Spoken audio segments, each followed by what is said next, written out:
15 years ago tonight, Malice at the Palace. Reggie Miller was in street clothes that night. Did you realize it was 15 years ago, Reg? I had no idea. Obviously I'm getting the texts and the tweets and the social media, but, I tuned in earlier to you guys' broadcast, and when you said that, I was like, God, it's been 15 years since all that went down. It's still somewhat surreal, having been there and been in the moment of that, because you flash back to, things you wish would have went down. I mean, I wish I would have told Rick Carlisle, because I was, as you mentioned, I was in, civvies. I was in, my suit. I should have told Coach Carlisle, you know what, it's time to get the guys out of there. Jermaine, obviously Ron Artest, because we were up by like 15, 18 points with, 2 or 3 minutes left in the game. It's under a minute. Yeah, we should have gotten them out of there. But we were also trying to make a statement. This was a team that was the defending champions. They were our rivals. They had brought back, obviously, the same team. We had brought back the same team, but we had added Steven Jackson, which was like perfect for our mixture of guys. So, I get it that we were trying to make a statement on their home court that, yeah, you guys are the champs, and you beat us last year in the conference finals to move on and win. So I get it, but it got ugly real quick, Theodore. What makes it so surreal is I just remember after the initial fracas happened on the court when, Ron and Ben Wallace went at it, and then the referee, after that was over, and then Ron went and laid on the scorer's table. That's when I came in and I was like patting Ron on his chest saying, all right, big fella, it's over, it's good. And then, to this day, Theodore, I can remember, I see that red cup flying in the air out of the corner of my eye, coming straight towards us, and hits Ron right in the chest that was full of beer, and it was like the Incredible Hulk. Like he turned green right there.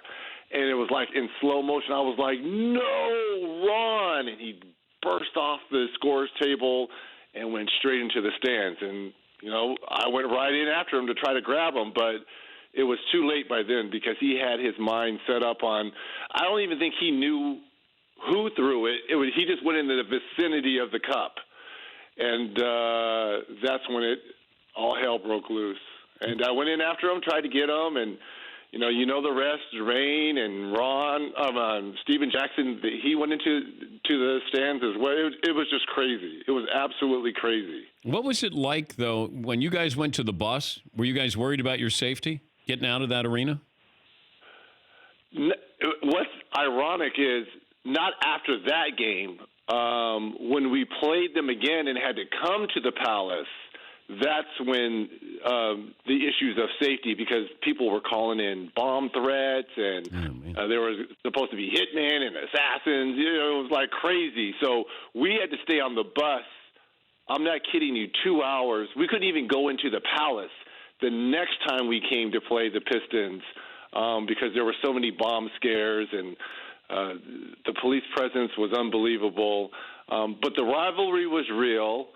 There was a lot of respect, obviously, between the two teams, but the rivalry was real. And I think people were taking it to a different level, but certainly surreal when you think about it right now. How did that change the NBA? It changed fan interaction. If you go to NBA arenas now and you walk into each tunnel where the players run out, you see those tarps that are hanging now. That's all because of what happened at the Palace. If you remember when Chuck Person, myself, and Ron, after we had gotten Ron onto the court and we were heading towards the locker room, you remember how we were being doused with beer and Coke and popcorn or whatever? Well, that's when the league instituted all those tarps now. Because before you would walk by and you would sign autographs or whatever, high five, you would throw kids your armbands or shoes, whatever. Now they have those tarps there because of that. I just think it took a little bit away from the fan experience a little bit. But it was just unreal going through the tunnel because we were just covering ourselves in just beer and Coke and whatever. People throwing coins. It was just crazy trying to get into the locker room. For more Dan Patrick Show, tune into Audience Channel 239 on DirecTV. Stream for free on BR Live or download the Dan Patrick Show app.